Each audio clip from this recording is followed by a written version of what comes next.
the mask that shapes the face picture. This, an ancient Greek theater carved into the side of a sun-baked hill. The air hums with anticipation as the audience settles onto stone benches. A performer strides into the center of the stage, their face hidden behind a mask of polished cedar, a face frozen in tragedy, lips parted in a silent scream. For the next hour, they become Hecuba, the fallen queen of Troy, voice trembling with grief, hands clawing at the air. The crowd weeps, but when the play ends and the mask is removed, something lingers. The actors' hands still shake. Their breath remains shallow. Later, back home, they catch themselves staring into a bronze mirror, half expecting to see Hecuba's anguish staring back. This is the oldest magic trick in the world, the alchemy of pretending. For millennia, humans have understood that masks are not mere disguises. In rituals from West African Yoruba ceremonies to Japanese No theater, masks are vessels. They hold power. To wear one is to invite a spirit or a self to inhabit you. But here's the riddle. What happens when the spirit stays? You need not tread a stage to know this phenomenon. Think of the last time you said, "I'm fine," through clenched teeth at a family gathering.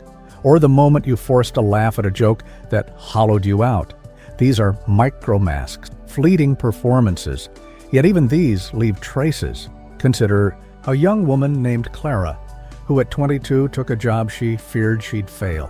On her first day, she mimicked her confident coworkers, speaking up in meetings, nodding as if she understood jargon that baffled her. "Fake it till you make it," she'd whisper each morning. A year later, she realized the act had calcified.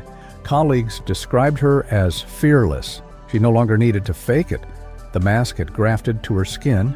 Why does this unsettle us? Because it undermines our most cherished myth, that we have a solid, immutable self. Neuroscience confirms what actors have always known. The brain is a shapeshifter.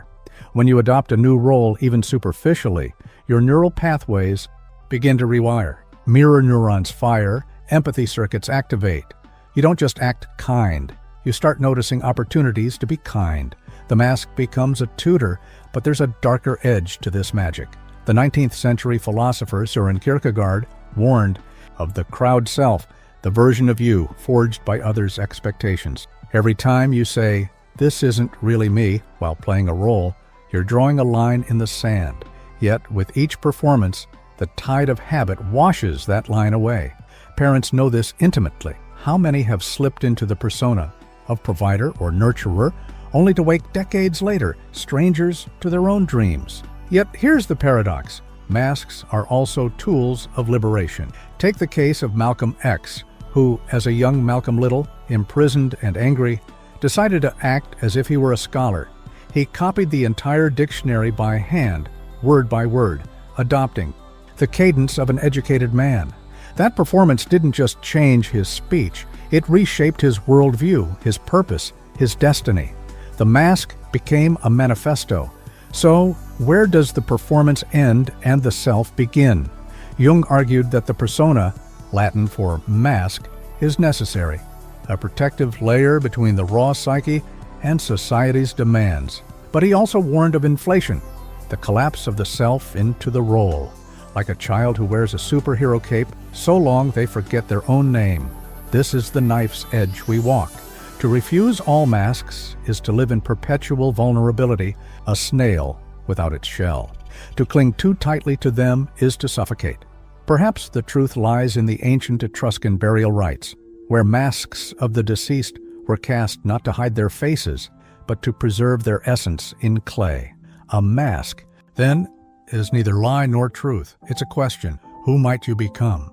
Tonight, as you drift into the liminal space between wakefulness and sleep, consider this. What masks have you worn this week? The patient listener, the cheerful friend, the competent professional. Feel their weight, their texture, and ask yourself, which of these might be quietly sculpting you? The curtain rises slowly. The play is not yet written. The alchemy of action. Let's return to the river. Watch how it moves, fluid, relentless, shaping the land without apology. Each ripple, each eddy is a choice. Now imagine your habits as these currents. At first, they seem insignificant, mere whispers against stone, but over time they carve canyons. This is the alchemy of action. What you pretend to do, you begin to become. Consider the humble blacksmith. To forge a sword, they strike the same iron again and again, each blow aligning molecules into a new pattern. Your brain works similarly. Every time you act, even if that act feels foreign, you hammer at the raw material of your identity. Psychologists call this self-perception theory. We deduce who we are by observing our own behavior. If you smile while anxious, your mind begins to reinterpret the anxiety as excitement. If you stand tall during doubt, your body whispers to your psyche, "Perhaps I am steady after all." Take Clara, the young woman from our earlier tale.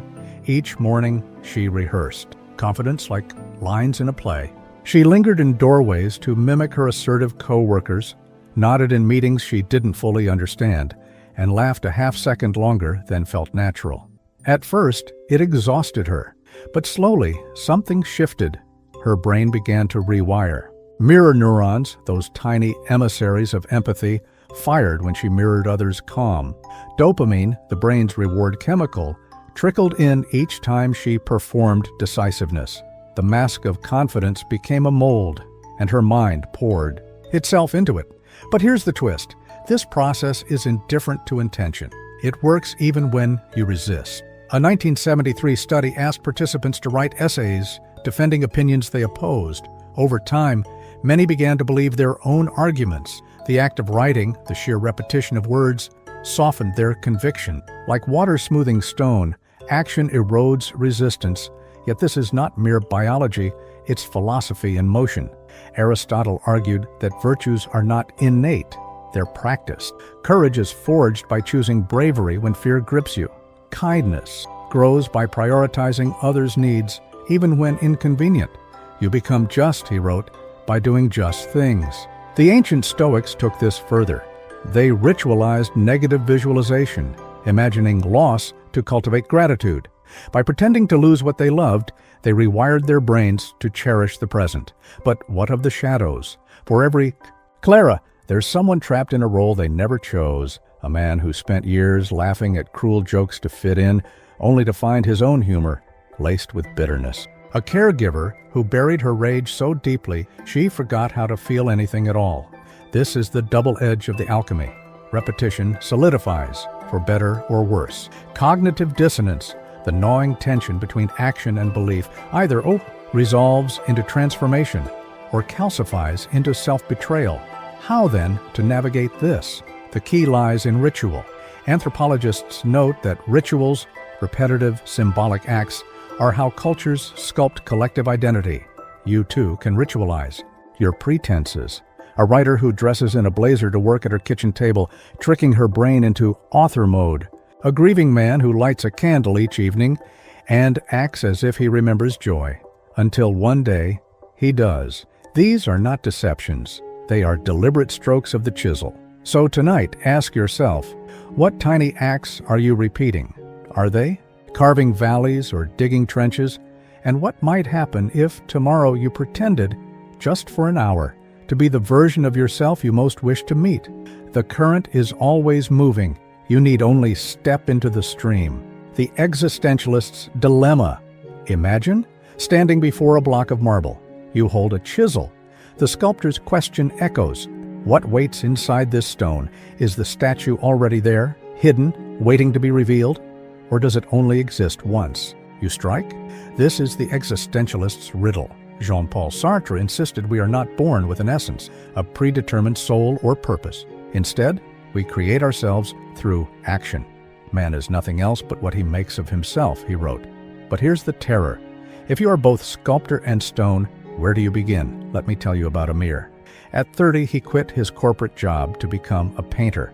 His family called it madness. For years, he'd played the role of the dutiful son, polished shoes, spreadsheets, muted dreams. But each night he'd sketch in secret, filling notebooks with visions he couldn't name. When he finally left, he felt like an imposter. I'm not an artist, he'd tell his blank canvas. Yet he painted anyway, mimicking the rituals of the masters, mixing pigments at dawn, studying light, signing his name in the corner. Slowly, the act of pretending to be an artist birthed the reality. Galleries noticed, collectors inquired. But the greater transformation was internal. Amir began to see like an artist. Shadows held meaning. Mundane objects whispered secrets.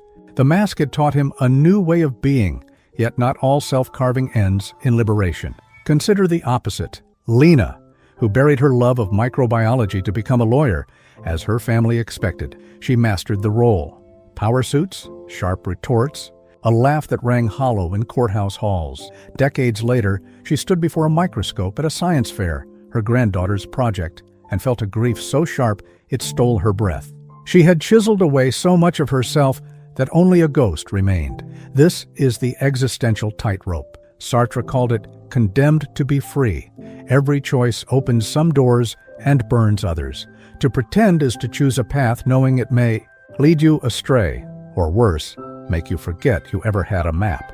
The philosopher Simone de Beauvoir, Sartre's lifelong partner, argued that this freedom is both our burden and our salvation. To avoid despair, she said, we must become a project. A bias, verb, not a noun, but how? How do we sculpt ourselves without slipping into self-deception? The answer lies in what existentialists term authenticity, not the rejection of masks, but the conscious choice of which to wear. When Amir painted, he chose his pretense, eyes open to the risk. Lena, by contrast, let others choose for her. Authenticity isn't about being true to yourself. It's about choosing yourself again and again, even when the shape frightens. Here's another angle, the Japanese concept of wabi-sabi, the beauty of imperfection. Imagine a tea bowl, cracked and repaired with gold. Its flaws are not hidden, they're highlighted. In the same way, our acts of self-creation are not about erasing who we were, but integrating fragments. Amir's corporate past didn't vanish, it taught him discipline. Lena's suppressed curiosity didn't die, it curdled into regret, a teacher in disguise. But beware the lure of bad faith, Sartre's term for lying to oneself. The banker who claims, I have no choice but to work this job, or the artist who says, I can't learn math, are refusing their freedom. They treat themselves as stone statues, not clay. So where does this leave us? With a paradox. To find yourself, you must risk losing yourself. Every act of becoming is a small death, a surrender of who you were. Yet in that void, something stirs. As you drift tonight, consider this. What roles have you chosen conscious, which have been chosen for you? And what might happen if tomorrow you picked up the chisel, not to destroy, but to reveal? The statue is never finished, and that is its grace. The shadow in the mirror. There's a tale from the forests of Romania about the strigoi, a spirit said to dwell in mirrors, fed by the parts of ourselves we deny. Gaze too long, and it wears your face, but turn away, and it grows hungrier. Carly. Jung called this the shadow, the cellar of the soul, where we lock away what we deem unacceptable, our rage, our greed, our vulnerability. The CEO who cannot cry, the artist who silences their self-doubt, the parent who forgets how to want. These are not failures of character, they are survival tactics, amputations we perform to fit into the world. But the severed pieces do not die. They pace in the dark, restless. Consider Sophia, a celebrated surgeon praised for her precision. For years, she prided herself on her stoicism. Emotions cloud judgment, she'd say, sterilizing her heart as thoroughly as her scalpels. But one night, after losing a patient, she found herself in her bathroom, screaming into a towel. The sound frightened her, not because it was loud, but because it was hers. A shadow had slipped its leash. This is the paradox of the persona. The tighter we cling to our masks, the more power we give it to what's hidden. Jung believed the shadow isn't our enemy. It's a ledger. Every trait we disown, every I'm not like that, is a debt, and life always collects. History whispers this truth. Take the Viking warriors who wore bear pelts to channel the Ka, berserker, a feral, ecstatic rage they could not safely embody in peacetime. Their rituals gave the shadow a door to walk through, a way to exist without destruction. Contrast this with Victor Frankenstein, Mary Shelley's tragic inventor, who refused to face the monstrosity of his ambition. His shadow became flesh and consumed him. Yet integration is not surrender. It is negotiation. The poet Rumi wrote, "Your task is not to seek for love, but merely to seek and find all the barriers within yourself that you have built against it." The shadow, too, is such a barrier, a wall built from discarded bricks of self. How then to begin? Start with the body. Trauma researcher Bessel van der Kolk notes that repressed emotions don't vanish. They seep into muscle and bone, a clenched jaw, a stiff shoulder, a habit of holding breath. These are hieroglyphs of the shadow etched in flesh. Sophia, the surgeon, noticed her hands trembled only when she wasn't operating. Her body knew what her mind refused. She was drowning in unfelt grief. The work is not to fix the shadow, but to converse with it. In medieval alchemy, this was called the nigredo, the blackening, where raw material is left to rot until its truth emerges. Modern therapy calls it parts work. The label matters less than the act. Sit with your darkness.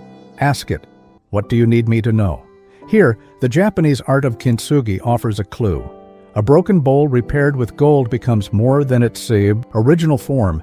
It carries the story of its breaking. Your shadow, too, is a kind of gold. Sophia learned this when she finally wept for her patient. The tears did not weaken her. They deepened her capacity to heal. Her hand steadied. But this demands courage. To face the shadow is to confront the strigoi in the mirror, to recognize it as your own face, twisted but familiar. The 19th century mystic Helena Blavatsky wrote of initiates who meditated in tombs, confronting their darkest impulses until they could say, "I am that." You need not sit in literal darkness. Begin with small integrations. The next time irritation flares, pause. Instead of thinking, "I shouldn't feel this," ask, "What is this anger protecting?" Perhaps it's a boundary violated, a value ignored, a voice unheard. The shadow is not chaos, it is a guardian. As you drift tonight, consider this. What mirror have you been avoiding? What shard of yourself might be waiting, not to devour you, but to reunite? The light is not diminished by the cracks, it is magnified. The actor's secret. Every great actor knows the secret. To fully become the role, you must never fully disappear. Meryl Streep, when asked how she embodies characters so completely, once said, "I'm always aware of the thread connecting me to myself." This is the delicate balance, the art of being and observing at once. The same thread binds us all. Let's return to Clara, the young woman who faked confidence until it became real. What saved her from losing herself in the act? A simple ritual. Each night she'd sit by her window, remove her metaphorical work mask, and ask, "Did this role expand me or diminish me today?" Some days the answer was unclear, but the act of asking kept her anchored. She learned to dip into the role like a heron spearing a fish, committed, yet always rising back into the sky. This is the actor's secret. Awareness. The Sanskrit term sakshi means the witness, the part of you that watches your own life. Without judgment, when you pretend to be brave, let the witness note the tremble in your hands. When you play the optimist, let it notice the flicker of doubt. This duality is not a flaw, it's liberation. You are both the dancer and the dance. History's wisest cultures understood this. In ancient Greek theater, actors dedicated their masks to Dionysus after each performance, a ritual of release. Buddhist monks meditate on anatta, the doctrine of no self, recognizing identity as a series of roles arising and falling like waves. Even modern neuroscience confirms it. The brain's default mode network responsible for self-narrative quietens during mindful focus. You are not your story. You are the space around it. But how to cultivate this? Begin with the breath.